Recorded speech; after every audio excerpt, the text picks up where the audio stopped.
एक बार बोलो सच्चिदानंद भगवान की जय। हरि ओम। श्री गणेशाय नमः। गौरी संगराभ्यां नमः। नारायणं नमस्कृत्य नरं चैव नरोत्तमं देवीं सरस्वतीं व्यासं ततो जयमुदीरये। अखण्डमण्डलाकारं व्याप्तमेन चराचरं तत्पदं दर्शितं येन तस्मै श्रीगुरुवे नमः। तस्मै श्रीगुरुवे नमः। ध्यानमूलं गुरुमूर्ति पूजामूलं गुरुपदं मन्त्रमूलं गुरुवाक्यं मोक्षमूलं गुरुकृपा। मोक्षमूलं गुरुकृपा।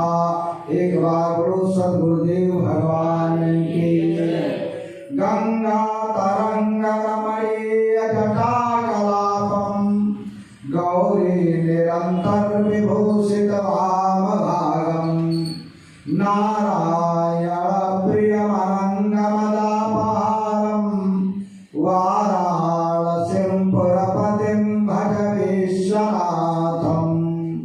एक बार काशी विश्वनाथ भगवान की नमामि अयोध्या भुवनैक वंदितं नमामि सरयू सहिता सहितरां नमामि श्री हनुमत पाद पंकजं नमामि ते राम पदाम्बुजं द्वयम्। एक बार श्री अवधाम की विघ्नेश्वराय वरदाय सुरप्रियाय लंबोदराय सकलाय जगद्धिताय नागाननाय सुतयज्ञ विभूषिताय गौरी सुताय नमो नमस्ते। एक बार गौरी गणेश भगवान की जयंती मंगलाकारी भद्रकाली कपालिनी दुर्गा क्षमा शिवा धात्री स्वाहा सदा नमोस्तुते। नमो देवे महादेवे शिवाय सततं नमः। नमः भगवते भद्राय नियतापताय स्वतां सर्वमंगल मांगल्ये शिवे सर्वादि साधिके शरण्ये त्र्यंबके गौरी नारायणे नमोस्तुते। या देवी सर्वभूतेषु मातरूपेण संस्थिता नमस्तस्यै नमस्तस्यै नमस्तस्यै नमो नमः। एक बार आसक्ति प्राप्ता भगवती की अतुलित बलधामं हेम शैलावदेहं धनुज बन किशानुं ज्ञानी नामग्रगण्यं सकल गुण निधानं वानराणामधीशं रघुपत प्रिय भक्तं वातजातं नमामि। एक बार वीर बजरंगबली की नीलांबुदिशा मलकोमलांगं राधा समारोपितवामभागं पाणौ सुशोभित करमेरुदण्डं नमामि श्यामं यदुवंशनाथं।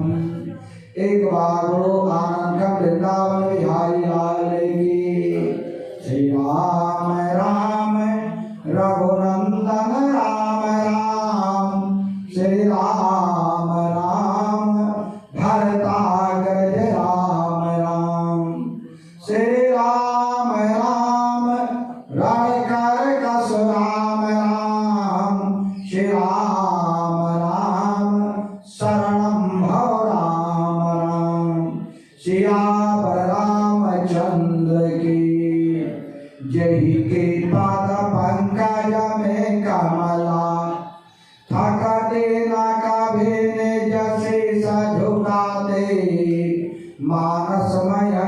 विचार करें प्रभु तुलसी दल शीस चढ़ा दे जिस भांति यहाँ तुलसी पड़ते रघुनंदन सादर भोग लगा दे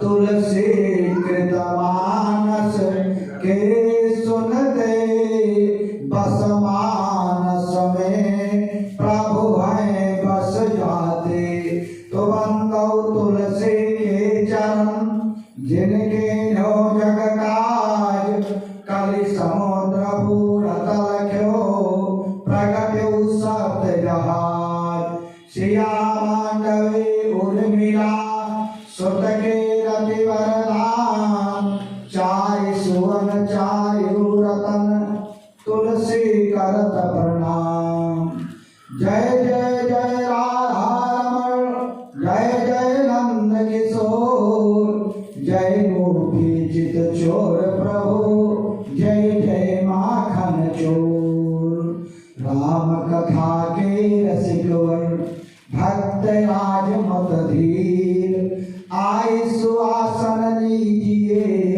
तेज पुंज कबीर अपने अपने ईश को रीझ भजो चाहे खीर खेत पड़े पर जामिए उल्टे सीधे भी जो विचर ही चर अचर यथा भाव अनुमान सो ममौर मंदिर बसो श्री शंकर भगवान तन बल धन बल बाहुबल करई नहीं काम एक बार सब प्रेम से बोलो जय सिया राम सिया रामचंद्र भगवान की काशी विश्वनाथ भगवान की आद्या ब्रह्मा भगवती की वीर बजरंगबली की सदगुरुदेव भगवान की स्वामी जी महाराज की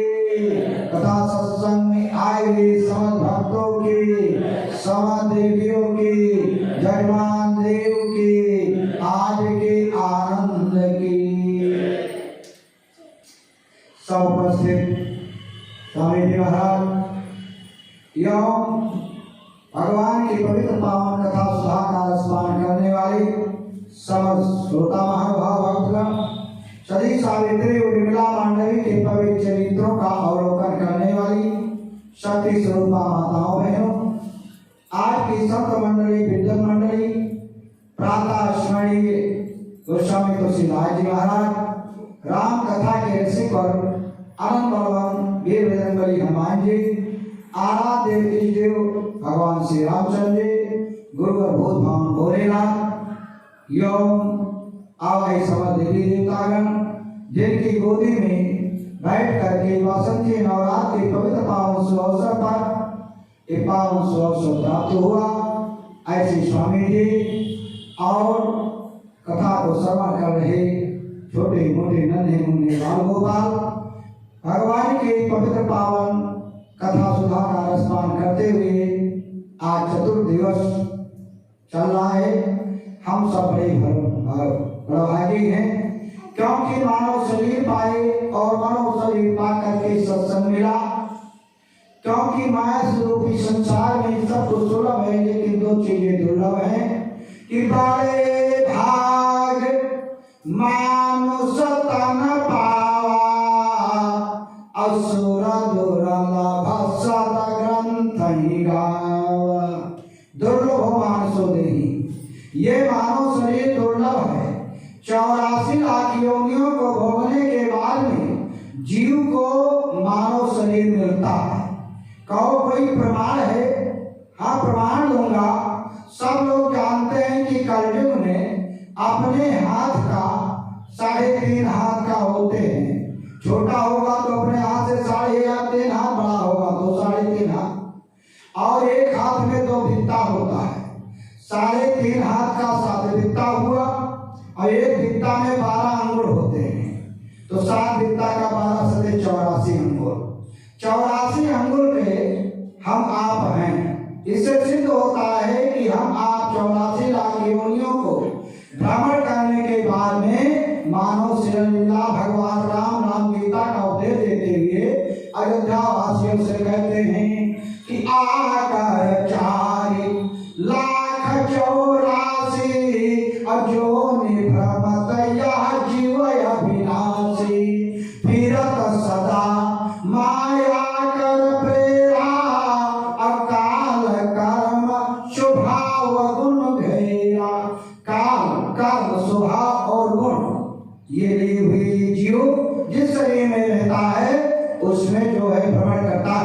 लेकिन ये जीव जिस शरीर में रहता है उस शरीर से उसी प्रकार से लगाव है, क्योंकि वीर बजरंगबली हनुमान जी जब रावण के दरबार में जाते हैं और रावण ने पूछा कि तुमने क्यों मारा, क्या किया, सब पूछा, तो हनुमान जी ने मात्र एक चौपाई में रावण को समझा दिया कि सबके देह परम प्रिय स्वामी, सबको अपनी देह से प्रेम है।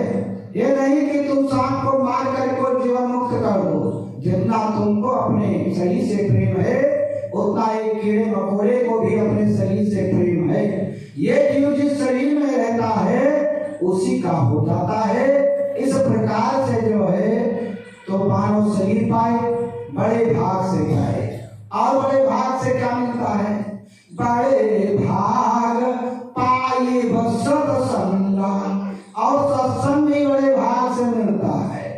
और सत्संगति दुर्लभ संसारा, अनिमिष दंड भई एक ही पारा।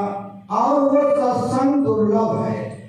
सत्संग अगर जीव को मिल जाए तो उसका कल्याण हो जाता है, क्योंकि सत्संग में जाने पर तभी विवेक जागृत होता है कि बिनु सत्संग विवेक न होई, और राम कृपा बिन शोभा न सोई।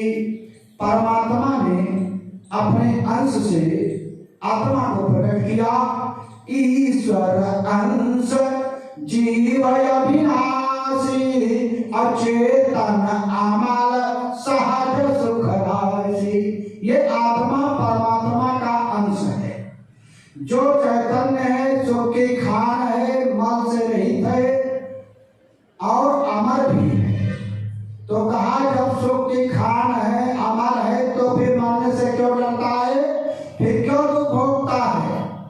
फिर जो है कसो माया बस पयऊ बसाई, अपधो के रामर कट के नाई।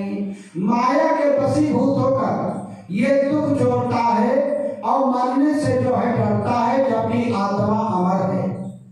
माया क्या है कि गोचर जहाँ लग मन जाई, असो सब माया जानो आई। माया हमको आपको नहीं पकड़ेगी, हम आप स्वयं माया में डरे हुए हैं। जैसे कलंदर जो है बंदर फंसाने के लिए जाता है, एक छोटी सी बुरकी काट देता है, दाने बिखेर देता है, बंदर आता है, दाने को खाने लगता है, और जब उस गगरी में देखता है दाना है तो उस दाने के लालच में अपने हाथ को गगरी में छोड़ देता है और मुट्ठी बांध लेता है।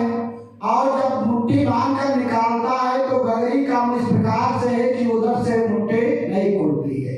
बंदर छटपटाता है कि मेरी हाथ को इस गगरी ने बांध लिया है, तब तक कलंदर आकर उसे फंसा लेता है। इसी प्रकार से माया से फंसेगी। तो परमात्मा ने प्रेम से आत्मा को प्रकट किया और उसी जगह पर उन्होंने परमात्मा ने अपने अंश से शक्ति को प्रकट किया। शक्ति के दो रूप बनाए, एक माया रूपी शक्ति, एक भक्ति रूपी शक्ति। माया भगति सुनो तुम दो, अनारी वर्ग जाने सबको। माया के दो रूप बनाए, एक जड़ माया, एक चेतन माया। जड़ माया में रुपया पैसा सोना चांदी, चेतन माया में नारी को बनाया। परमात्मा ने आत्मा से कहा कि तुम संसार में जाओ, मेरी दो शक्तियां हैं और दो शक्तियों में एक शक्ति को अपनाना पड़ेगा, बिना शक्ति के कुछ नहीं कर सकते हो। तब आत्मा ने परमात्मा से कहा कि दोनों शक्तियों की विशेषता क्या है? तो परमात्मा ने कहा कि मेरी माया रूपी जो शक्ति है, इसकी विशेषता यह है कि नचाना। माया खल नर्तक बिचारी, इसका काम है नचाना। अगर इसके तरफ जाओगे तो नाचते नाचते मिट जाओगे। और कहा दूसरी मेरी शक्ति जो भक्ति है, अगर उधर जाओगे तो भक्ति की विशेषता है कीर्तन। अगर नर्तकी को पलट दिया जाए तो कीर्तन हो जाता है, और कीर्तन को पलट दिया जाए तो नर्तकी हो जाता है। अगर तुम भक्ति की तरफ जाओगे, मेरे तरफ आओगे, क्योंकि एक तो जगत है, संसार है, और दूसरा संसार को बनाने वाले जगदीश है। जगत और जगदीश, जगत माया का है और जगदीश भक्ति की है। जो आत्मा जगदीश की तरफ गई, भगवान की तरफ गई, वो महात्मा हो गई, और जो आत्मा संसार की तरफ गई वो जीव आत्मा हो गई। और जीव संसार बंधन है, जब से जीव है वो संसारी बंधन में जो है बन जाता है। और भगवान की तरफ जाने पर, भक्ति के ऊपर जाने पर भगवान उसकी स्वयं रक्षा करते हैं, क्योंकि भगवान कहते हैं कि जहाँ भक्त मेरा पग धरे तहाँ धरो मैं हाथ, दौड़ा दौड़ा मैं फेरो कभी न छोड़ू साथ। तो इस प्रकार से हम परम भावभागी हैं कि सत्संग रूपी गंगा, ज्ञान रूपी गंगा में स्नान कर रहे हैं। आइए तो प्रभु का नाम लिया जाए, अपना मन और वाणी को पवित्र करने के लिए मन को संसार से हटा करके भगवान के श्री चरण में ले जाने के लिए भगवान का संकीर्तन कर लिया जाए। शक्ति का समय चल रहा है, बिना शक्ति के कुछ नहीं हो सकता है, इसलिए उस शक्ति की आराधना इसीलिए की जाती है क्योंकि राम है, राम मेरा ब्रह्म है, माँ जीव है, बड़ा आ की मात्रा शक्ति है। अगर राम से बड़ा की मात्रा निकाल दिया जाए ब्रह्म हो जाएगा। शिव ब्रह्म है, वह जीव है, छोटी की मात्रा शक्ति है। शिव से अगर शक्ति निकाल दिया जाए सब हो जाएगा। इसलिए शक्ति के बिना ब्रह्म अधूरा है, और शक्ति के सीता तब राम, राधे तब श्याम, गौरी तब शंकर, माता तब पिता। सबसे पहले शक्ति का नाम लिया जाता है, इसलिए शक्ति का समय चल रहा है। आज शक्ति प्रांबा भगवती का समय चल रहा है, इसलिए आइए उनका की वंदना किया जाए। श्री राम जय राम, जय जय राम, श्री राम जय राम, जय जय राम, जय जय के बालराज के सोरे, जय जय के बालराज की सोरी, जय महेशा मुख चांद जगोरे, जय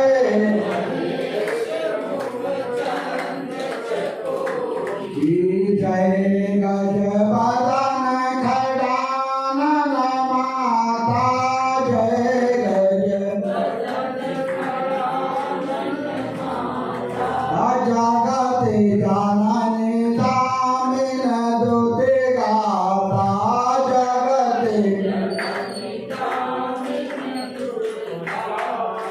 श्री राम जय राम, जय जय राम, श्री राम नहीं तो याद माध्य अवसाना,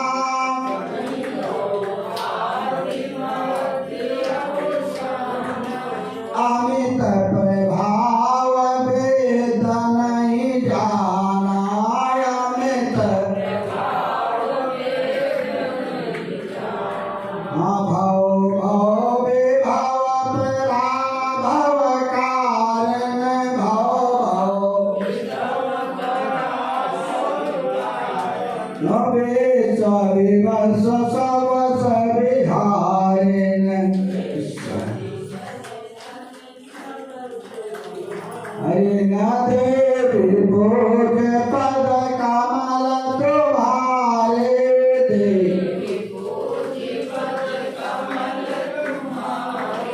सुर नर मुनि सब होहि सुखारे, सुर नर मुनि सब होहि सुखारे। श्री राम जय राम, जय जय राम, श्री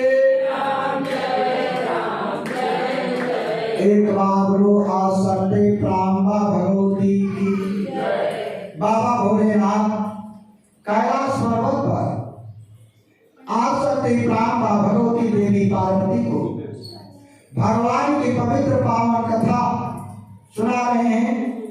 बाबा भोलेनाथ ने कहा, देवी पार्वती, श्री अयोध्यापुरी में महाराज दशरथ के यहाँ भगवान का अवतार हो गया और महाराज दशरथ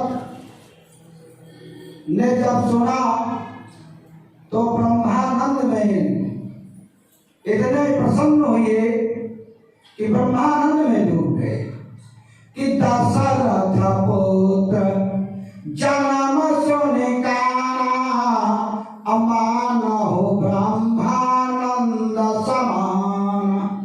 ब्रह्मानंद में लीन हो गए। आनंद, ब्रह्मानंद, परमानंद। आनंद क्या है? जैसे आप किसी चीज के लिए परेशान हैं, आपको आशा मिली कि हमको एक चीज मिल जाएगी, तो आपको जो उस समय प्रसन्नता होगी वो आनंद है। जैसे महाराज दशरथ के कोई संतान नहीं थी और जब उन्होंने सुना कि हमारे यहाँ रानियां गर्भवती हैं, संतान की उम्मीद बनी, चाहे लड़का हो चाहे लड़की, लेकिन कम से कम जो नहीं थी, वो जो लोग कहते थे कि इनका मुंह देखने लायक नहीं है, वो कम से कम कल छूट जाएगा, तो आनंदित हुए। लेकिन जब सुना कि पुत्र का जन्म हुआ है, तब और आनंद की सीमा बढ़ गई हो, वो ब्रह्मानंद है। और जब सुना एक नहीं चार चार पुत्र हो गए, तो परमानंद में पहुंच गए। परमानंद पूरी राजा, अब कहा बोलाए बजाओ बाजा। और महाराज दशरथ ने अपने पुत्र के जन्मोत्सव पर सब पुण्य उछावर कर दिया कि सर्व सदान के न सबका हो, अजिनी पावा राखा नहीं ताहू। महाराज दशरथ ने सब कुछ दान कर दिया, लेकिन जो लेकर गए दान लेने वाले, उनके पास भी नहीं रह गया। जिम पावा राखा नहीं ताऊ। क्या दान किया?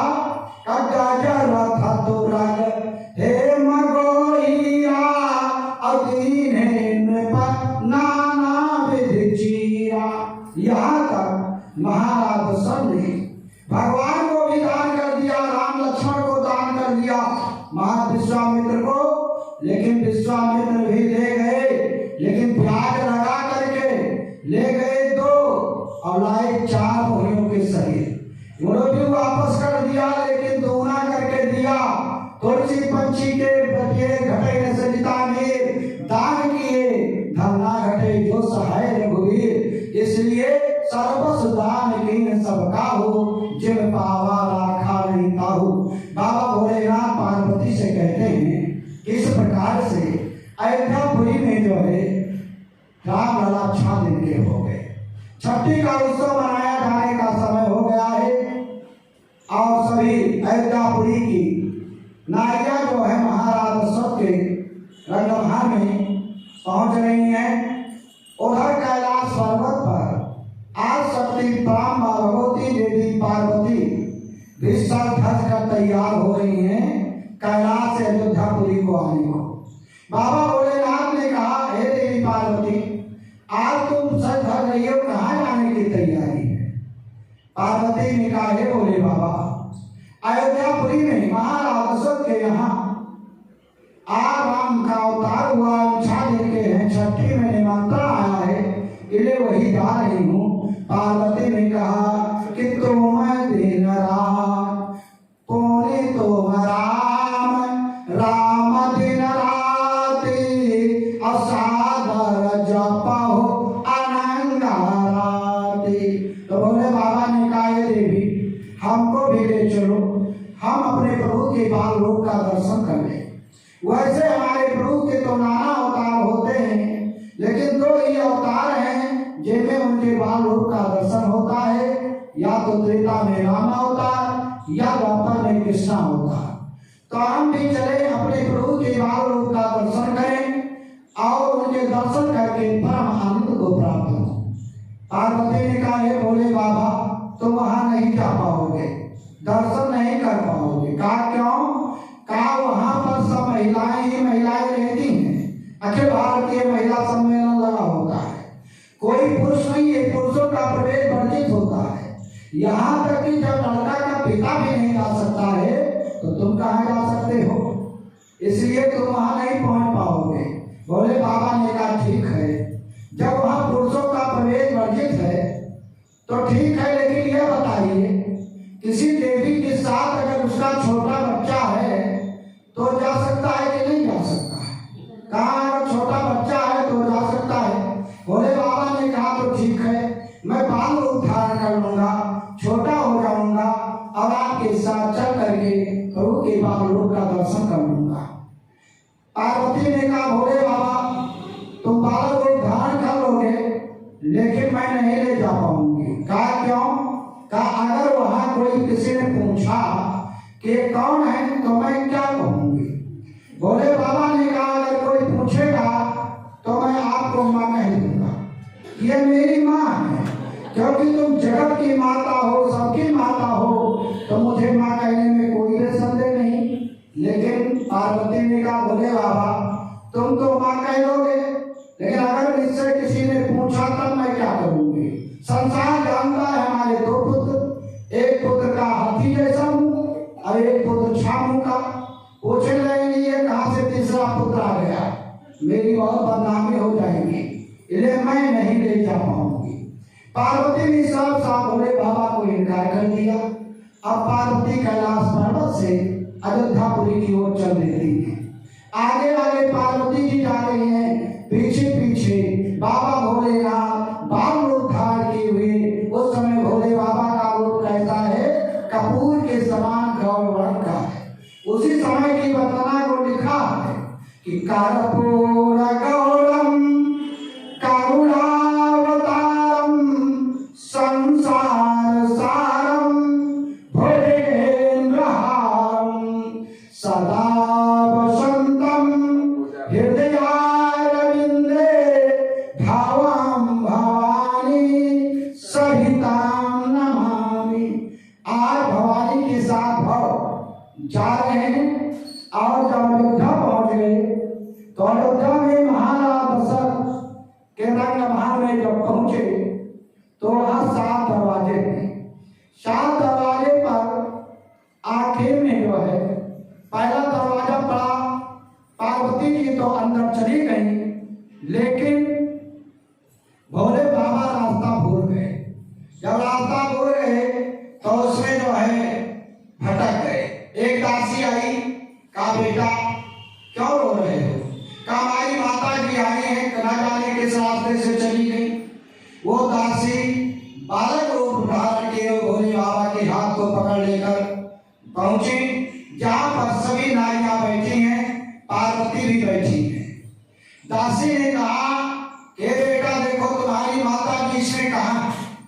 भोले बाबा ने चारों तरफ आंख जब निगाह दौड़ाया तो पार्वती को देखा और कहा वो मेरी माता बैठी है। दासी लेकर के पार्वती के पास पहुंची और कहा कि जो है बच्चे को कहां छोड़कर आई थी? बच्चा द्वार पर रो रहा था। पार्वती ने कहा अब तो मेरी बदनामी हो जाएगी, अब तो ये पहुंच गए। पार्वती जब दासी ने कहा इस बच्चे को कहां छोड़कर आई, पार्वती ने कहा मैं इसे पहचानते नहीं हूं, ये कौन है? दासी ने भोले बाबा के हाथ को पकड़ा और कहा चलो तुम्हारी माता न जाने कहाँ है, तुम इनको माँ कह रहे हो, माता कह रही है, इनको जानते नहीं है। दासी पकड़ करके लेकर आकर भोले बाबा को बाहर कर दिया। भोले बाबा दुखी मन से कैलाश पर्वत पर चढ़े आए और बहुत नाराज भी है। जब यह देवी पार्वती छठी का कार्यक्रम उत्सव समाप्त हुआ और प्रसाद लेकर के जब कैलाश पर पहुंची और भोले बाबा के चरणों में प्रणाम करने के लिए जैसे बढ़ी, भोले बाबा ने कहा ऐसी कपटी नारी का हमारा कोई साथ नहीं, तुम्हारा कपड़ा अभी भी नहीं गया, क्योंकि तुम जानते हैं कि तुम पूर्व जन्म में सती थी, सती शरीर में तुमने कपट किया, वो कपट आज तुम्हारा मेरे प्रति नहीं गया। कहा मैंने कौन सा कपट किया? कहा बताइए। मैंने तुमसे बहुत निवेदन किया कि मैं अपने प्रभु के बाल रूप का दर्शन कर लूं। और मौके पर मैं पहुंच गया। केवल मुझे बैठ करके जब आते मैं दर्शन कर लेता, फिर चले आता। बाकी हमें कुछ नहीं करना था, लेकिन दर्शन तुमने नहीं करने दिया। तुमने ही मुझे भगा दिया, इसलिए तुम्हारा मेरे प्रति बहुत कपट है। पार्वती ने कहा, हे भोले बाबा, जो तुमने कहा कि तुम जगत की माता हो, सबकी माता हो, कोई पूछेगा तो मुझे माँ कहने में कोई संकोच नहीं होगा। और वहां तुमने मुझे माँ कहा भी कि वो मेरी माता बैठी है, लेकिन तुमने मुझको माता बनाया, लेकिन मैंने माता बनना स्वीकार नहीं किया आपका, क्योंकि एक बार मैं माँ बन करके भुक्त भोगी हो चुकी हूँ।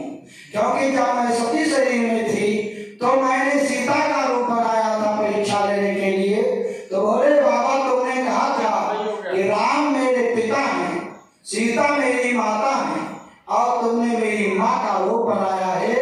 इसलिए अगर पत्नी वाला बर्ताव करते हैं तो हमारी भक्ति समाप्त हो जाएगी। शिव संकल्प के नमन माही अयहिता न सते भेंट मोहि नाहि। और भोले बाबा, जो तुमने कहा कि अगर कोई पूछेगा तो तू बता देना, थोड़ा झूठ बोल देना कि मेरा पुत्र है, तो इसलिए मैं झूठ नहीं बोली, क्योंकि झूठ बोल करके भी मैं भक्त भोगी हूँ। सती शरीर में भोले बाबा तुम्ही से झूठ बोली थी कि कछु न परीक्षा ले न गोसाई कि न परिणाम तुम्हारा ही नाई। भोले बाबा ने कहा ठीक है, लेकिन दर्शन तो हम करेंगे, लेकिन इनसे नहीं बताएंगे।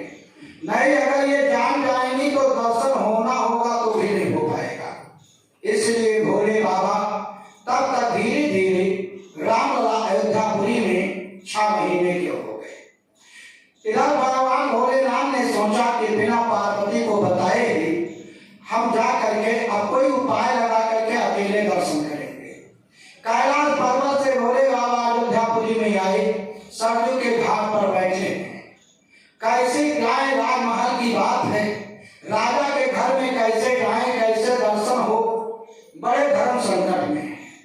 तब तक कालभूषुंडी जी पहुंच गए। कालभूषुंडी ने कहा, भोले बाबा यहाँ कहाँ? भोले बाबा ने कहा, कालभूषुंडी तुम बहुत भाग्यशाली हो, जो प्रभु की बाल लीलाओं को देखते हो, उनके साथ तुम खेलते हो। मैं कैलाशपुरी छोड़ करके अयोध्यापुरी में आया प्रभु के बाल रूप दर्शन करने के लिए, लेकिन कैसे दर्शन करूं? कालभूषुंडी ने कहा, इसके लिए चिंता न करो, हम दर्शन करा देंगे, लेकिन ये जो रूप है इस रूप को बदलना पड़ेगा। कौन सा रूप धारण करें? का ब्राह्मण का रूप धारण कर लो, ज्योतिषी बन जाओ, पगड़ी बांध कर और गेरुआ वस्त्र पहन कर चंदन नमन लगा कर बैठ जाओ, फिर मैं आगे उपाय लगाता हूँ।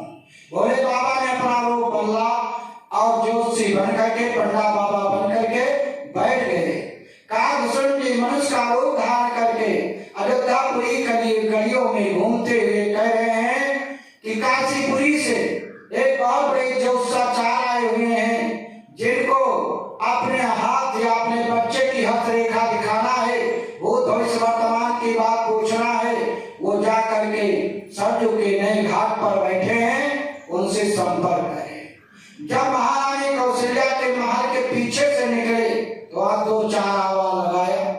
कौशल्या ने सुना कि कोई ज्योतिषी पंडा बाबा आए हैं, तो दासी को बुलाया। काहे दासी, जाओ सरयू के घाट पर कोई काशी से पंडा बाबा आए हैं, उनको बुला लाओ, मैं अपने बेटे रामलला की हाथ रेखा दिखाऊंगी।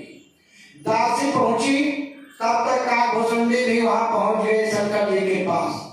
दासी ने जाकर भोले बाबा से हाथ जोड़कर निवेदन किया कि भाग तुम्हारे खुल गए, चलो ज्योतिषी साथ और राजमहल में देखिए रामलला के हाथ।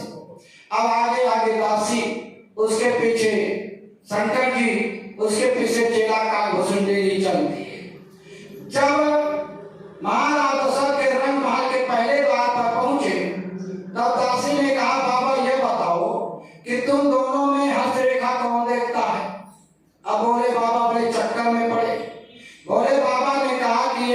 चेला हाथ की रेखा देखता है।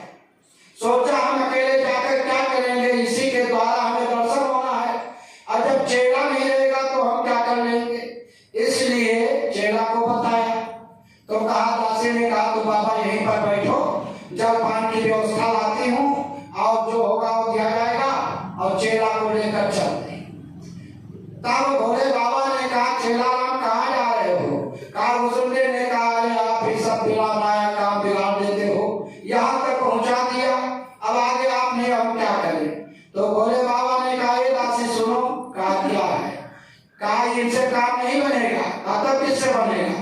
हस्तरेखा ये देखना चाहते हैं, हस्तरेखा ये दिखाना है, आदेश है, तो तुमसे काम बनेगा।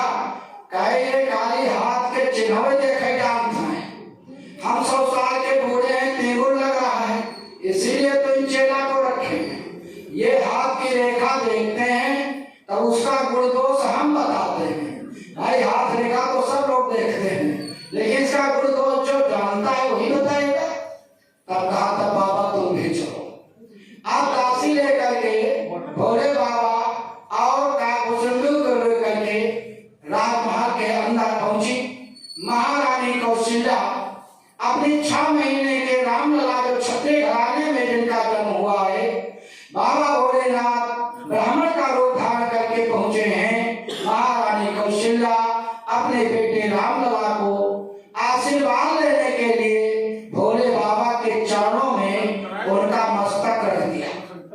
जब भगवान राम का मस्तक भोले बाबा के चरणों पर पड़ा तो भोले बाबा ने जल्दी से अपना हाथ रामलला के सिर पर लगाया और रामलला ठट्ठा मारकर हंसने लगे। भोले बाबा के आंखों से आंसू की धारा चलने लगी। यही कथा तीर्थराज में जागुली जी भरद्वाज जी को सुना रहे थे। भरद्वाज जी ने जागुली जी से कहा, हे भगवान ये बताइए कि रामलला क्यों हंसे और भोले बाबा क्यों रोने लगे। यह रहस्य का हो नहीं जाना। इस रहस्य को ना तो कौशल्या जान पाई, ना दासी जान पाई, ना काकुसुंडी जान पाए। दोनों राम और शिव की वार्तालाप हो गई।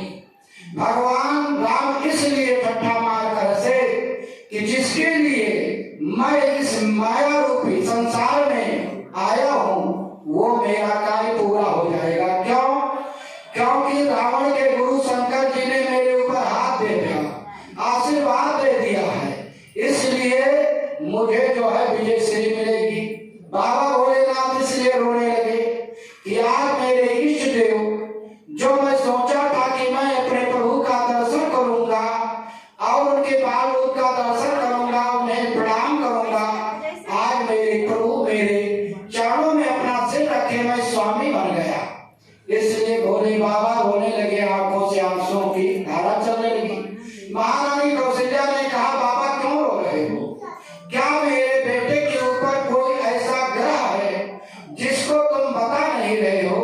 बाबा भोलेनाथ ने कहा, एक माता जी, तुम्हारा बेटा बहुत बड़ा भाग्यशाली है और थोड़े समय में बड़े बड़े रास्तों का वन करेगा और संतों के साथ चला जाएगा।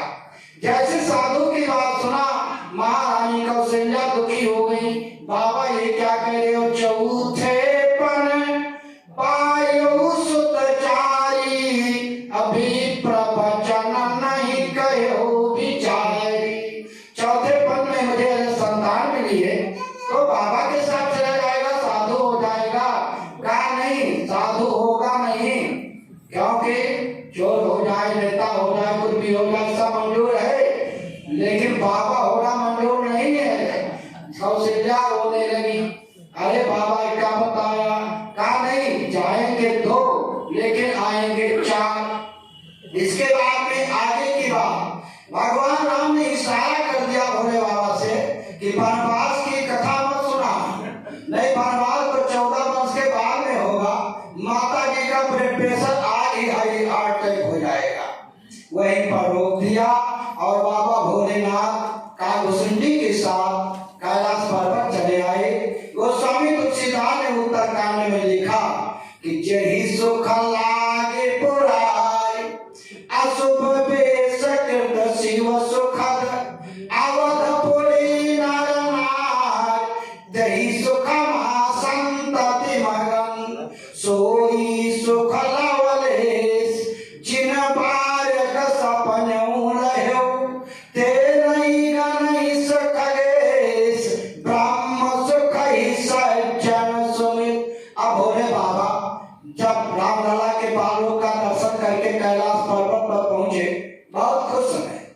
पार्वती से कहने लगे भोले बाबा ने कि हे पार्वती का बाल चरित हरि बहुविध कीन्हा, अब अति आनंद भगत कहु दीन्हा, और एक कहु निज चोरी, सुन गिरि जायति दृढ़मति तोरी। बाबा भोलेनाथ ने कहा हे देवी मैंने एक चोरी किया। पार्वती ने कहा कैसे चोरी किया? हम तुम्हारी अर्धांगिनी हैं, बिना हमको बताए कैसे चोरी कर लिया? अरे इसलिए नहीं बताया क्योंकि अगर मैं बता देता तो नहीं होता, मैं प्रभु के बाल रूप का दर्शन कर आया। कहा हमको क्यों नहीं बताया? हम तो तुम्हारी अर्धांगिनी है ना, अब बिना अर्धांगिनी के कोई कार्य किया जाए पूरा नहीं होगा, और तुम कैसे दर्शन कराए? पार्वती ने कहा कि एक बार जब मैं मौके पर पहुंच गया तुम्हारी उपस्थिति में और तुमने मुझको भगा दिया, तब मैंने तुमको धर्म का अगर इनको बताएंगे तो दर्शन नहीं हो पाएगा, तो हम दर्शन करके आ गए। तो पार्वती ने कहा चोरी वैसे नहीं होती है बिना डांट के, तो कोई तो है मिला होगा खुफिया, तभी तो चोरी हुआ। काग भुजंग संग हम दो, मनुज रूप जानई नहीं को। कागभुसुंडी के द्वारा मनुष्य रूप में कागभुसुंडी हमें लेकर के गए और वहां अंदर तक पहुंचाए, प्रभु के बाल रूप का दर्शन किया। पार्वती जी ने कहा बोले बाबा न कागभुसुंडी दर्शन कराते थे न कागभुसुंडी बप्पा दर्शन हम कराए। कहा तू कहाँ बैठ रहे? तू कहीं जब समझो घाटे बैठ रहे हो रामेन दासी बन गई अन्ना, काला भाग तुम्हारे खुल गए, चलो ज्योतिषी साथ राजमहल में देखिए राम लला के हाथ। और जब पहले द्वार पर पहुंचे थे तब हम ही वहां पर थे। बोले बाबा कहीं तुम मिले हो? कहीं और कौन रहा? तो बोले बिना देखिए बाबा भोलेनाथ बिना शक्ति के भगवान का दर्शन नहीं कर पाए, इसलिए शक्ति के बिना वो ब्रह्म अधूरा है।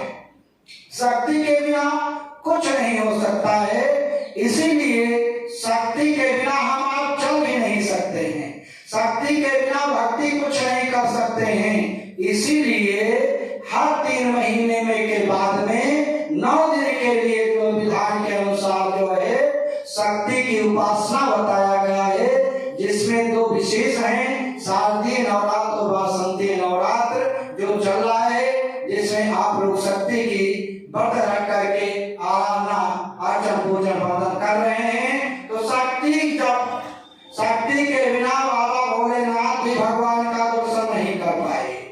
तो इसलिए इस प्रकार से भगवान रामलला अयोध्या में रहते हुए बहुत सी बाल लीलाओं को किया, और बाल लीला करने के बाद में फिर जो है वहां से जो है फिर भोले बाबा ने मन में सोचा कि आज मैं स्वामी बन गया, आज हमारे प्रभु रामलला मेरे चरण पर सिर रखे हुए थे और मेरा हाथ उनके हाथ पर था।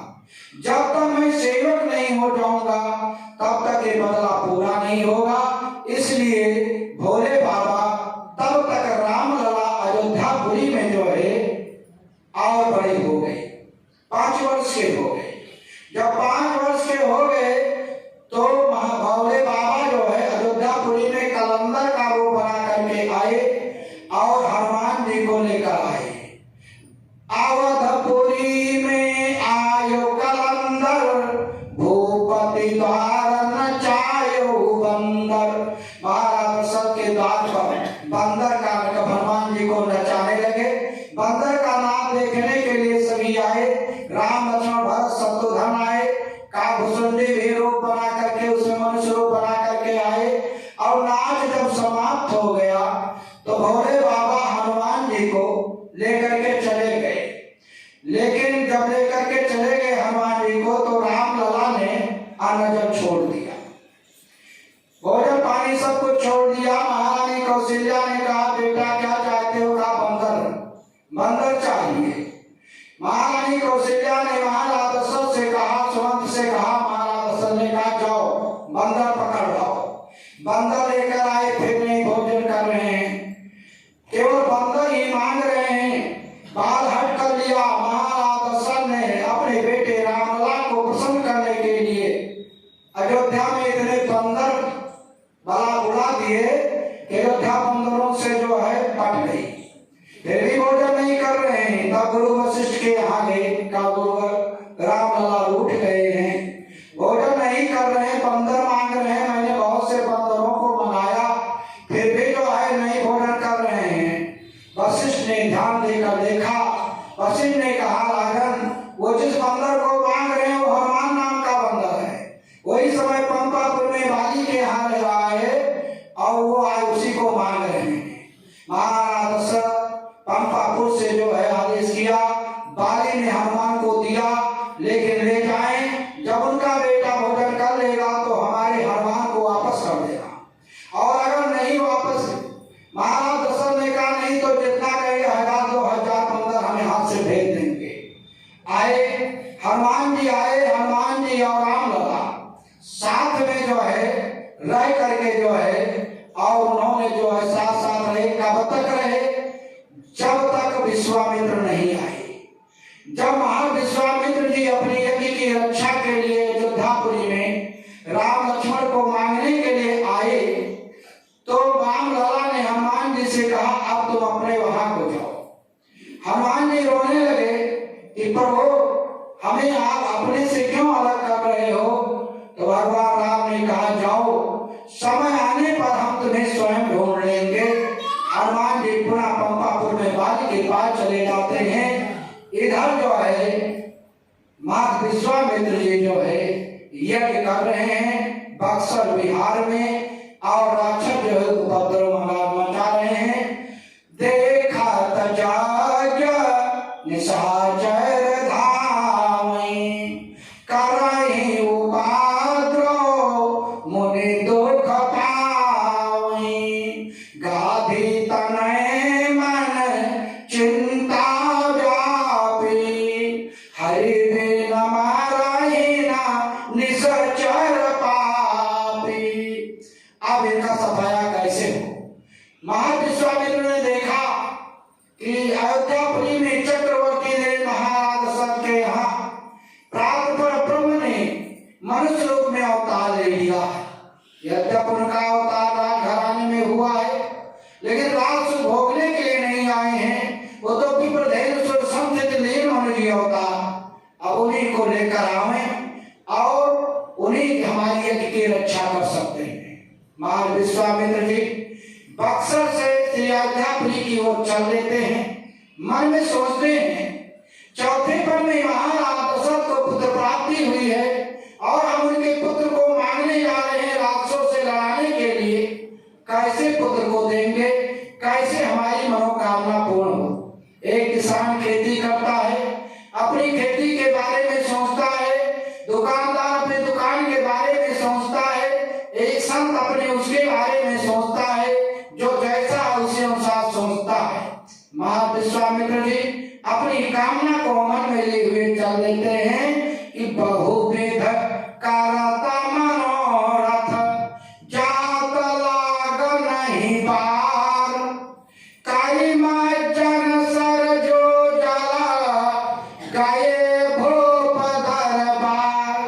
महाविश्वामित्र जी पहुंचे, सरजू में स्नान किया और स्नान करने के बाद में सरजू मैया से हाथ जोड़ करके महाविश्वामित्र ने कहा कि मेरी मनोकामना को पूर्ण करें।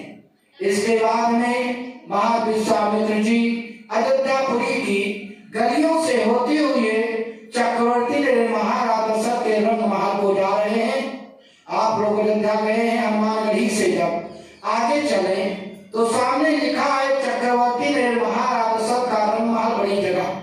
एक रास्ता कनक भवन को जाता है और एक रास्ता राम जन्मभूमि को पहले जाता था। इस प्रकार से वही महाराज दशरथ के चक्रवर्ती वही राजमहल था। महाराज इधर महाराज विश्वामित्र जी अयोध्या की गलियों से होते जा रहे हैं। आइए शरीर यहाँ मन अपना श्री अवधाम की ओर लेकर के चले और दर्शन करें, क्योंकि भगवान श्री राम ने अयोध्यापुरी को स्वर्ग से भी बढ़ करके बताया है कि यद्यपि सब वैकुंठ बखाना अभेद पुराण निगम सब जाना अवधपुरी सम प्रिय नहीं सो यह प्रसंग जानहि को कि जन्म भूमि मम पुरी सुहावने उत्तर दिश सरजू बह पावने तो जाम जन दे बिनहि प्रियासा मम समीप नर पावहि वासा अति प्रिय लोग यहाँ के वासी मम धाम दा पुरी सुखरासी बंधु अवध पुरी अति पावने सरजो सरी करी कलुषण सावने धन्य अवध जो राम बखानी। ऐसे अयोध्यापुरी की गलियों से महाराज विश्वामित्र जी जा रहे हैं कि सीता राम जी की प्यारी राजा राम जी की प्यारी राजधानी लागे राजधानी लागे मोको मीठो मीठो सरजो जी को पानी लागे धन्य कौशिला धन्य कैकेयी धन्य सुमित्रा मैया धन्य धन्य दशरथ के आंगन खेलई चारो भैया उनकी मीठी मीठी तो तारी पानी लागे ये पानी लागे मोको मीठो मीठो सरजो जी को पानी लागे मई राम छावनी दर्शन भवन हनुमान गढ़ी अति सुंदर तीन लोक के ठाकुर बैठे कनक भवन के अंदर उनकी प्यारी प्यारी शोभा निराली लागे मोको मीठो मीठो सरजो जी को पानी लागे सीताराम दंडवत भैया मधुरी बानी बोले गली गली में लिए सुमिरनी संत महात्मा डोले उनकी प्यारी प्यारी शोभाए सुखदानी लागे सुखदानी लागे मोको मीठो मीठो सरजो जी को पानी लागे सीताराम जी की प्यारी राजधानी लागे राजधानी लागे मोको मीठो मीठो सरजो जी को पानी लागे धन्य अवध जो राम बखानी। ऐसी अयोध्यापुरी की गलियों से महाराज विश्वामित्र जी चक्रवर्ती ने महाराज दशरथ के रंगमहल के पहले द्वार पर खड़े हो गए। द्वारपालों ने पूछा, महाराज विश्वामित्र ने कहा कि जा करके महाराज से बता दीजिए मकसद से महाराज विश्वामित्र जी आए हैं। द्वारपालों ने जाकर महाराज दशरथ से कहा मकसद से महाराज विश्वामित्र जी आए हैं। बाबा भोलेनाथ ने कहा, ही पार्वती जैसे द्वारपालों के द्वारा महाराज दशरथ ने विश्वामित्र का नाम सुना थर थर कांपने लगे, ब्लड प्रेशर हाई हो गया। पार्वती ने कहा, हे भोले बाबा जब किसी भक्त के यहाँ कोई संत पहुंच जाता है तो धन्य हो जाता है कि आज हमारे यहाँ संत के चरण आए, भगवान आए। महाराज दशरथ ऐसे धर्मधर राजा जिनके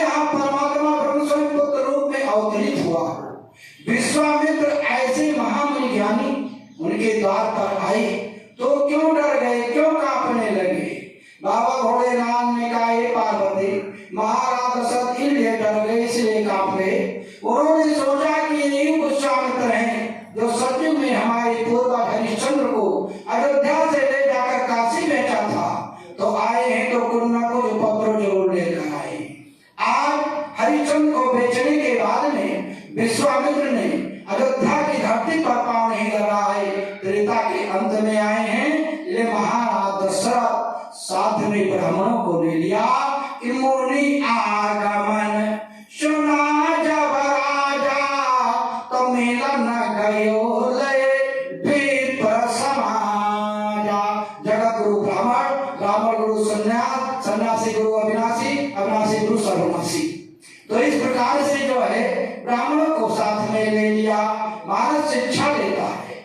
आयु व्यक्ति का कैसा सम्मान करना चाहिए, महाराज दशरथ ने महाविश्वामित्र का कैसे सम्मान किया कि कई दंडवत मुनि सन मानी, निज आसन बैठाय नयानी। लाकर अपने राज सिंहासन पर बैठाया। इसके बाद में चरण पखाई, दबा दबा करके चरण धोया। चरण पखाई की नयति पूजा, अमो समयाज धन्य नहीं दुर्योजा। इसके बाद में भोजन पानी विविधा भांति भोजन करवावा, मुनि मत हरस हृदय पुनि छावा। तब तक राम लक्ष्मण भरत शत्रुघ्न चारों भाई कहीं खेलने के लिए आ गए थे। आ गए तो महाराज दशरथ ने कहा इनके चरण पर गिरो। राम लक्ष्मण भरत शत्रुघ्न भाई भाई से विश्वामित्र के चरण पर गिरे कि पुनि चरणन मेरे सुत चाई, लेकिन राम देख मुनि सुरत भिसाई। और जब राम लला उठे और राम ने विश्वामित्र को देखा और विश्वामित्र ने जब राम को देखा, तो दोनों की आंखें जब चार हुई तो विश्वामित्र की ऊपर की पलक ऊपर, नीचे की पलक नीचे टंगी रह गई। एकटक लगाए देख रहे हैं। ऐसा क्यों हुआ? क्योंकि आज विश्वामित्र ने भगवान का दर्शन कर लिया। जब ये जीव परमात्मा का दर्शन कर लेता है, परमात्मा का हो जाता है, तब फिर संसार में नहीं रहता है। जब मैं था तब है नहीं, अब हम है नहीं। संसार में रहेगा लेकिन संसार से कोई लेना देना नहीं। संसार बिल्कुल जो है सुनसान दिखाई पड़ता है। और जब संसार में रहोगे तो भगवान दूर चले जाएंगे, भगवान की तरफ जाओगे तो संसार दूर चला जाएगा। आज विश्वामित्र ने भगवान का दर्शन कर लिया, क्योंकि भगवान राम शबरी से कहते हैं कि मामा दर्शन फल परम अनुपा, अजीव पावन सहज स्वरूपा। तब तक फिर जो हाथ चरणों में प्रणाम किया। इसके बाद में महाराज दशरथ ने कहा कि यही कारण आगमन तुम्हारा, और कहु सो करो न लाओ बारा। आने का प्रयोजन क्या है? बहुत दिन के बाद में आए हैं। तो महाविश्वामित्र ने कहा कि असुर समूह सतावई मोही, अमई जाचन आयो निपतोही। राजन मुझे बहुत परेशान कर रहे हैं और यज्ञ नहीं करने देते हैं, लोगों का कल्याण कैसे हो, इसलिए हम तुम्हारे यहाँ याचना करने के लिए आए हैं, मांगने के लिए आए हैं। बोलो मिलेगा कि नहीं मिलेगा? महाराज दशरथ ने कहा क्या चाहते हो? पहले हाँ करो तब मैं मांगूंगा, और नहीं अगर मैं मांग लूं तुम ना कर दो तब तो और अनर्थ हो जाएगा। पहले हाँ की नहीं है, पहले बताइए दीजिए कि नहीं दीजिए। महाराज दशरथ कौन है? धर्म धुरंधर गुण ज्ञानी, हृदय भगत मत सार पानी। महाराज दशरथ के पास 6 डिग्री है, धर्मों के धुरंधर हैं, हृदय में भक्ति है, और मत जो है वो सारंग के समान जो है वो इस प्रकार से। और विश्वामित्र महामुनि ज्ञानी, महामुनि ज्ञानी है। आज दोनों का समागम हुआ। महाराज दशरथ ने सोचा, कहा कि मांगो भूमि। अगर राजस वहां परेशान कर रहे हैं तो अपना कुटिया छोड़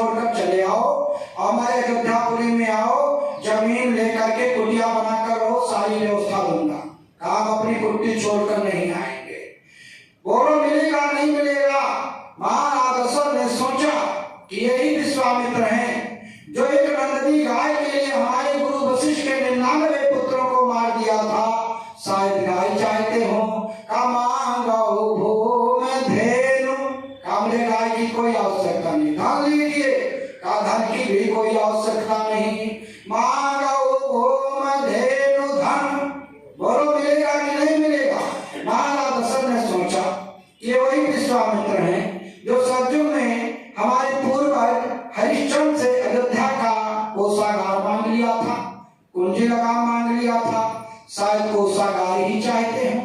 मांगा हो में धेनु धन कोसा, हमें कोसा गाय की कोई आवश्यकता नहीं, तो मिलेगा कि नहीं मिलेगा। महाराज दशरथ अपने छत्र भाव में आ गए और कहा, मुनिवर नहीं जानते हो मैं उस कुल का हूँ कि रघुकुल रीत सदा चली आई, प्राण जाई पर वचन न जाई। और छत्रावेश में आकर महाराज दशरथ क्या बोले कि मांगो भो में धेनु धन कोसा, असर बस आज देऊं सहरोसा। सब कुछ खुशी खुशी सब कुछ दे दूंगा, अब सब कुछ में कुछ बचा ही नहीं, सब आ गया। विश्वामित्र ने अपने ज्ञान के द्वारा महाराज दशरथ से स्वयं कहलवा लिया। तब महाराज विश्वामित्र क्या मांग रहे हैं, जब सर्वस्व का हवा लिया तो कहा, अनुज समेत दियो रघुनाथा, अब निश्चर बधमय हो बसना था। कहा, छोटे भाई के सहित राम को दे दीजिए, अब ये चले और राक्षसों को मारे, हमारी ये पूरी करें। महाराज दशरथ रोने लगे और विश्वामित्र से कहने लगे कि सब सुत मोहि प्राण की नाई, लेकिन राम देता नहीं बनई गोसाई। सब बेटे मेरी प्राण के समान है, राम मेरे प्राणों से भी प्यार करते हैं। और हे मुनिवर, चौथे पन पायु सुत चारी, अभी प्रवचन नहीं कहो विचारी। चौथे पन में मुझे संतान मिली है और बिना सोचे समझे तुम साधु महात्मा, तुमको पुत्र का कौन सा हो, तुमको कौन सी दाया, और तुम ले जाकर उन राक्षसों से लड़ा दोगे, राक्षस मार डालेंगे और हमारा जो सब कल्पना पूरी हो जाएगी। इस प्रकार से महाराज दशरथ रोने लगे। इस स्तर पर पहुंच गए, चाहे जैसे होगा मैं अपने राम लला को नहीं दूंगा। बगल में गुरु वशिष्ठ बैठे हुए थे। महाराज विश्वामित्र ने कहा, गुरुवर तुम्हारे शिष्य ऐसा हाँ कर करके और फिर ना कर रहा है, धर्म से अधर्म की जा रहा है, क्यों नहीं समझाते हो? हरे शिष्य धर्म सोकर हरी, सो गुरु घोर नरक में पड़ी। अपने शिष्य को क्यों नहीं समझाते हो कि एक अधर्म क्यों कर रहा है? पहले कहा मैं दूंगा दूंगा दूंगा, भीख मारा, अब कह रहा है, रो रहा है, देने के लिए ना करने जा रहा है, समझाते क्यों नहीं हो? इसके पाप भागी तुम भी होगी अगर अधर्म करेगा तो। तब वशिष्ठ बहुत विधि समझावा, हमने पसंदेह नाश करवावा। वशिष्ठ ने कहा, महाराज दशरथ से, राजन जो ये कह रहे हैं उनका कहना मानो, ऐसे वैसे संत नहीं है और इनसे तुम्हारा कल्याण ही कल्याण होगा। तब गुरु वशिष्ठ के कहने के अनुसार महाराज दशरथ ने राम और लक्ष्मण को बुलाया। उनका हाथ विश्वामित्र के हाथों में देते हुए कहते हैं कि मेरे प्राण नाथ सुत तो, अब तुम मुनि पिता आन नहीं को। आज से यही तुम्हारे पिता हैं, इन्हीं के संरक्षण में रहना, ये जो कहेंगे वही कहना। बाबा भोलेनाथ पार्वती से कहते हैं कि पार्वती ते महाराज विश्वामित्र जी भगवान राम लक्ष्मण को लेकर के चले, ताड़क बन पड़ा और ताड़का को मार करके, और ताड़का को जो है एक ही बार प्राण हर लीहा, दीन जानिते निज पद दीहा। ताड़का को अपना पद दिया भगवान ने। इसके बाद में बक्सर में पहुंच करके रात्रि में पहुंचे थे, इसलिए रात बिताने के बाद में सुबह भगवान राम ने गुरु विश्वामित्र से कहा कि प्रात कहा मुनि सन रघुराई, निरभय यज्ञ करो तुम जाई, ओम करन लागे मुनि झारी, आप रहे मख की रखवारी। बाबा भोलेनाथ पार्वती से कहते हैं कि महाराज विश्वामित्र जी यज्ञ करने लगे, प्रभु राम यज्ञ की रक्षा करने लगे। पार्वती ने कहा, हे भोले बाबा ये बताओ कि क्या लक्ष्मण यज्ञ की रक्षा नहीं कर रहे थे? का कौन भाव तुलसी उरधारी, जो लिख दिया आप रहे मख की रखवारी।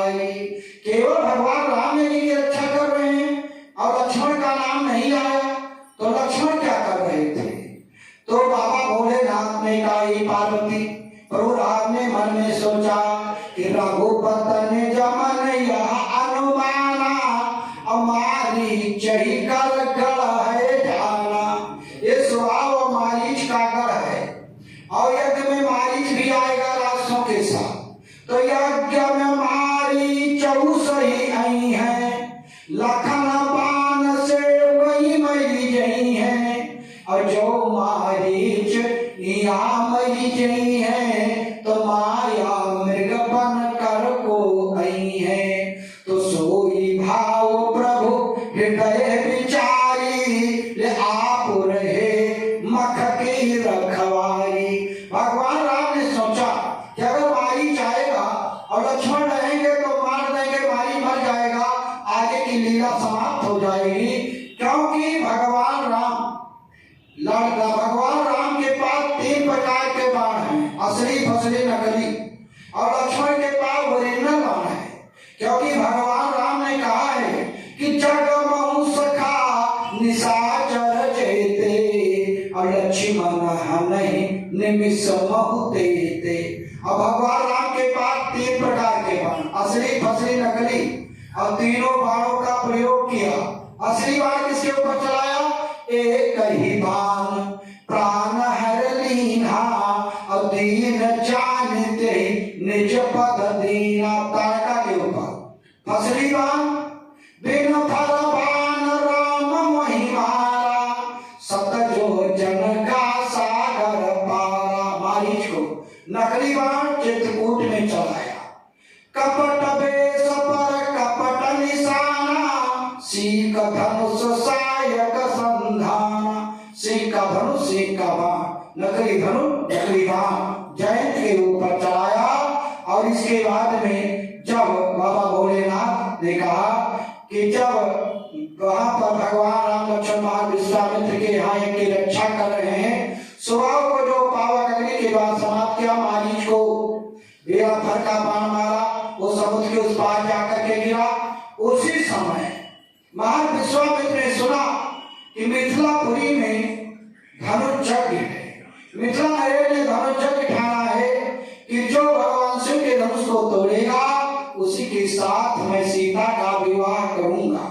धनुष यज्ञ सुने रघुकुल नाथा, हरषि चले मुनिवर के साथ। तीसरा प्रयाग में भरद्वाज ने जागुरी जी से पूछा, हे भगवान, महाराज जनक ने धनुष यज्ञ क्यों ठाना, इतनी बड़ी प्रतिज्ञा क्यों किया कि जो भगवान शिव के धनुष को तोड़ेगा उसी के साथ मैं सीता का विवाह करूंगा। कुछ ना कुछ जरूर उस समय उनके अंदर भाव आया होगा जिसके कारण मिथिलापति को इतनी कठोर जो है प्रतिज्ञा करना पड़ा। एक बार की बात है कि भगवान भोलेनाथ का शिष्य लंकाधीश्वर रावण ने सोचा बहुत दिन हुआ भोले बाबा का दर्शन नहीं हुआ है, कि एक समय रावण बलदाई मम दर्शन हित सुरति लगाई। और पहुंचा कैलाश पर्वत पर। कैलाश पर्वत पर पहुंचा, भोले बाबा के चरणों में प्रणाम किया, और इसके बाद में उसने तांडव स्तोत्र की रचना किया, शिव तांडव की। और भोले बाबा को प्रसन्न करने लगा कि जटाटवे गलज्ज जल प्रवाह पावित स्थले गले वलंब लंबता भुजंग तुंग मालिका डमड्ड मड्ड मड्ड मन्निनाद वाड मुर्वय चकार चंड तांडवं तनोतना शिवा शिव। भोले बाबा खुश हो गए। बोलो लंकेश क्या चाहते हो? लंकाधीश्वर रावण ने कहा, भोले बाबा, इतना तुम हथियार औजार लेकर क्या करोगे? या तो तुम धनुष अपने पास रखो तो त्रिशूल हमको दे दो, और त्रिशूल रखो तो धनुष दे दो। अब भोले बाबा ने कहा त्रिशूल तो नहीं देंगे, लेकिन अपना धनुष जो है रावण को दे दिया। लेकिन कहा कि ये धनुष अगर कहीं बीच में रख दिया तो उठेगा नहीं। रावण शिव के धनुष को लेकर चला। मिथिलापुरी में जब पहुंचा तो वहां पर उसने जो है लक्षणका लगी, और उसे धनुष को कैसे रखे ना उठे, तब तक जो है धनुष को रख देता है और लक्षणका करने चला जाता है। वहां से आया, पवित्र होकर धनुष को उठाया, उठा नहीं पाया। विवश होकर के रावण चला गया। वो भोले बाबा का धनुष वहीं पर पड़ा रहा, घास फूस सब निकल आई। महाराज महाराज जनक को भोले बाबा ने दर्शन दिया। स्वप्न में कहा कि हे जनक, तुम्हारे राज्य में मेरा धनुष रखा हुआ है जो मैंने अपने शिष्य रावण को दिया, लेकिन रावण नहीं उठा पाया और वो पड़ा हुआ है। तुम जा करके मेरे उस धनुष की पूजा करो, इससे तुम्हारी प्रजा को सुख शांति सब मिलेगी। और अगर मेरे शिव के उस धनुष का पूजन नहीं करोगे तो मैं तुम्हारे राज को उलट पलट दूंगा।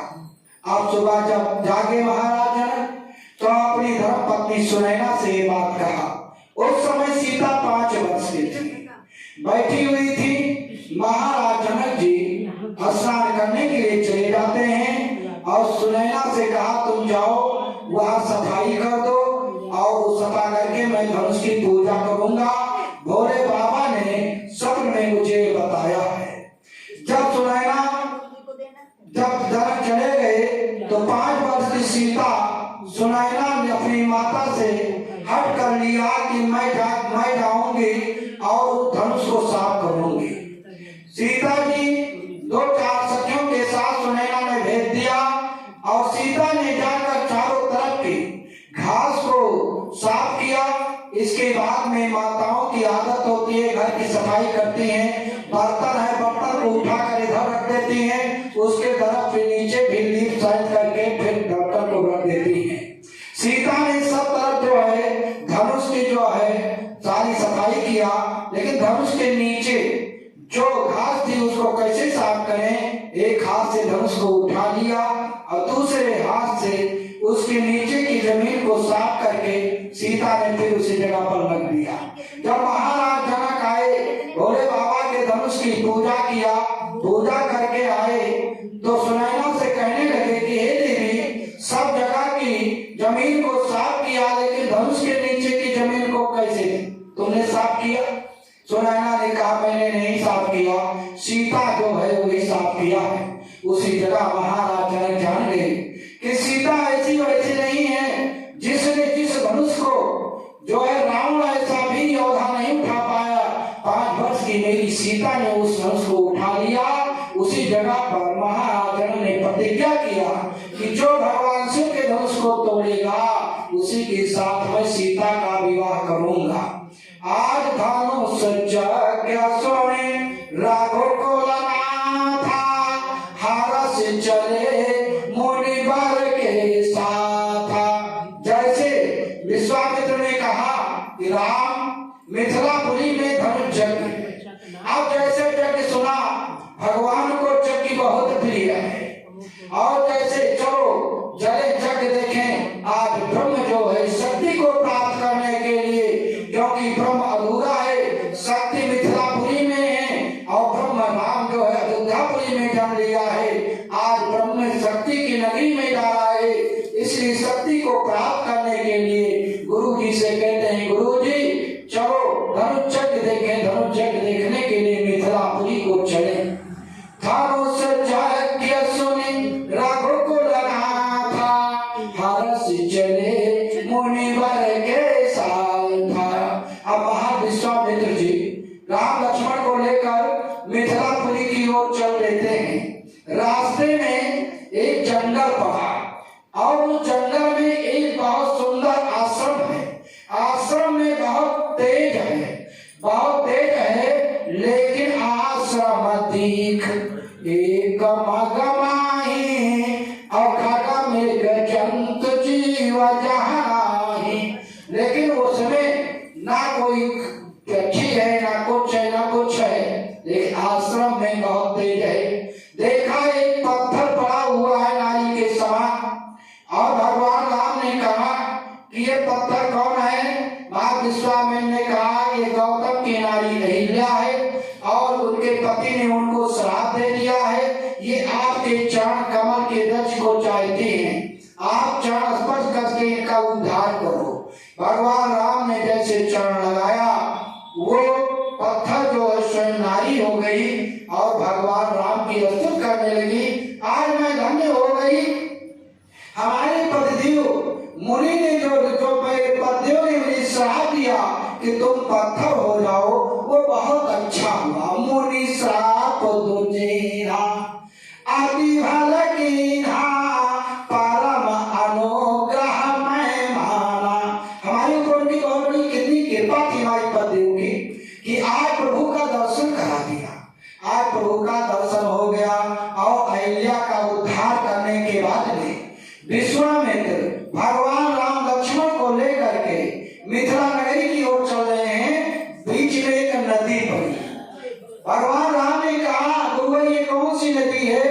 उसमें जो है उन्होंने असल बंधन पूजन किया और विश्वामित्र ने कहा ये गंगा है। कहा गंगा कहाँ से आई, कैसी गंगा ये है?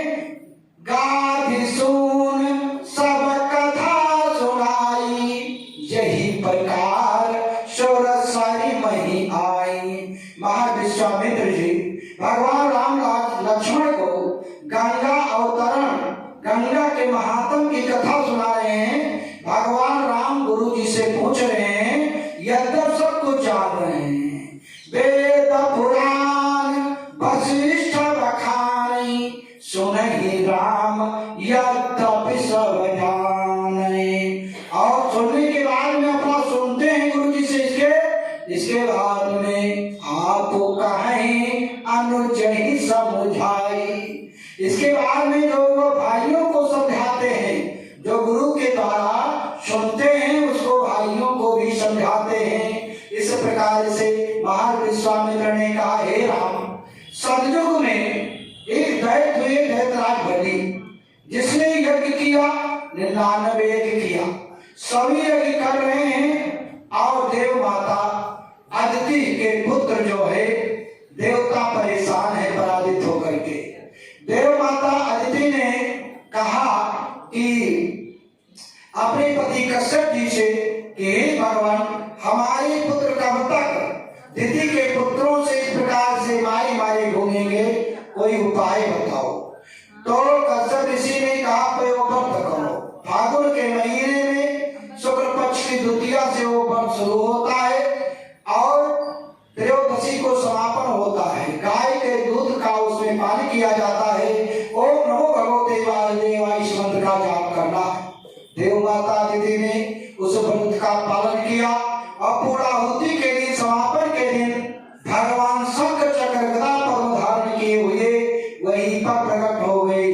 शांताकारं भुजगशयनं पद्मनाभं सुरेशं विश्वाधारं गगनसदृशं मेघवर्णं शुभांगं लक्ष्मीकान्तं कमलनयनं योगाभिधानगम्यं वन्दे विष्णु भवभयहरं सर्वलोकैकनाथं। काहे माता जी क्या चाहते हो? कहा कि हमारे पुत्रों का रात दे दीजिए, दिला दीजिए। भगवान ने कहा कि पहली ने इतनी सच की अर्जित कर ली है कि हम जीत कर तुम्हारे पुत्रों का राज नहीं दे सकते, लेकिन भिक्षा मांग करके तुम्हारे पुत्रों का राज वापस करेंगे। भगवान फिर भादों के शुक्ल पक्ष द्वादशी को वामन रूप धारण करके राजा बलि की यज्ञ में जा करके और पहुंचे और वहां कुटिया बनाने के लिए 3 पग की जमीन मांगा। राजा पर ठट्टा मार कर हंसा कि हे ब्राह्मण, तुम्हें अपमान करोगे, इतने छोटे रूप में 3 पग में क्या होगा, ले जो कुछ मांगना हो मांग लो। कहा मुझे 3 पग की जमीन चाहिए, ज्यादा की कोई आवश्यकता नहीं। राजा बल ने जब दान कर दिया तो नापते समय ऐसा विराट रूप बनाया कि एक पग में एक रूप को नाप लिया कि एक ही बलि के घर आए, विप्रवेश धारी कर आए, ऐसो विकट रूप धर लीधा, और 3 लोक 3 पग कीन्हा। एक पग में एक लोक को नाप लिया। जब वामन भगवान अपना चरण बढ़ाकर नाप रहे थे तो उनका पहला चरण ब्रह्मलोक में पहुंचा। ब्रह्मा जी ने सोचा कि आज मेरी अहोभाग्य जो मेरे ब्रह्मलोक में हमारे प्रभु के चरण आए, मैं धन्य हो गया। और ब्रह्मा जी ने वामन भगवान के चरण को धोकर अपने कमंडल में रख लिया कि जब कृपाल निज चरण बढ़ाए, ब्रह्मलोक तक वही चली धाये, अधोई लेत प्रभु चरण उछंगा, ही जग तारन गंगा। वही वामन भगवान के चरण से गंगा जी प्रकट हुई। भगीरथ ने तपस्या किया। ब्रह्मा जी ने कहा कि अगर मैं गंगा जी को छोड़ दूं तो उनके बेग को कौन संभालेगा। फिर भोले बाबा की तपस्या किया। भोले बाबा ने कहा कि जाओ ब्रह्मा जी से कहो छोड़े। ब्रह्मा जी ने वामन भगवान के चरणामृत को जैसे ब्रह्मलोक से कमंडल के द्वारा नीचे गिराया तो गंगा जी इतनी वेग से हाहाकार करते ब्रह्मलोक से चली कि जो भोले बाबा ने मुझे रोकने का ठेका लिया है, या तो भोले बाबा को लेकर पाताल में धस जाऊंगी या उन्हें ले जाकर सागर में डुबो दूंगी। और जब भोले बाबा के पास पहुंची, भोले बाबा ने जटा को खोल दिया, गंगा उसी में बिलक गई। फिर भोले बाबा ने उस गंगा की 3 गंगा बना दिया। एक गंगा को आकाश में भेज दिया जो आकाश गंगा हुई, दूसरी गंगा पाताल में भेज दिया जो पाताल गंगा हुई, और तीसरी गंगा मृतलोक में गंगा हुई। कि ब्रह्मा का मंडल से निकसी लट शंकर बीज समानी है गंगा। अमान भगीरथ के अनुहार भगीरथ के कुल तारे न गंगा। और जेकर जैसन बाकरनी वही का वही भात विचारे न गंगा। और जो कोई घाट पयाई गवा वही का वही पार उतारे न गंगा। गादी सोन सब कथा सुनाई यही प्रकार शोर शर मही आई। इसके बाद में महाविश्वामित्र जी भगवान राम लक्ष्मण को लेकर के मिथिला नगरी में पहुंचे। मिथिला नगरी के बाहर एक आम का बगीचा है। उसी आम के बगीचे में महाविश्वामित्र जी और प्रभु राम लक्ष्मण जो है कि सहित वही रुक गए हैं। अब वहीं पर वो आराम करेंगे। आगे की कथा मिथिलापुरी की कल जो है पंचम दिवस में आप लोगों को सुनाई जाएगी। अब स्वामी जी के द्वारा भगवान की अमृतमयी कथा का श्रवण करें। 2 बार प्रभु का नाम लें। अम्बे की जय जय, दुर्गे की जय जय, अम्बे की जय जय, दुर्गे की जय जय, सिंह सवारी वाले मैया के जय जय, सिंह सवारी वाली मैया की जय जय, दुर्गत नाशन दुर्गे जय जय, दुर्गत नाशन दुर्गे जय जय, काल विनाशन काली जय जय, काल विनाशन काली जय जय, उमा रमा ब्रह्माणी जय जय, उमा रमा ब्रह्माणी जय जय, राधा रुक्मिणी सीता जय जय, राधा रुक्मिणी सीता जय, एक बाबरू सच्चिदानंद भगवान की, श्याम रामचंद्र की, वीर बजरंगबली की, काशी विश्वनाथ भगवान की, आसक्ति काम्बा भगवती की, सदगुरुदेव भगवान की, स्वामी जी महाराज की, यजमान देव की, कथा सत्संग में आई समस्त भक्तों की, समस्त देवियों की, समस्त बच्चों की, वासंती नवरात्र की, आज के आनंद की, सत्य सनातन धर्म की, अधर्म का, प्राणियों में विश्व का। ओम नमः पार्वती पते हर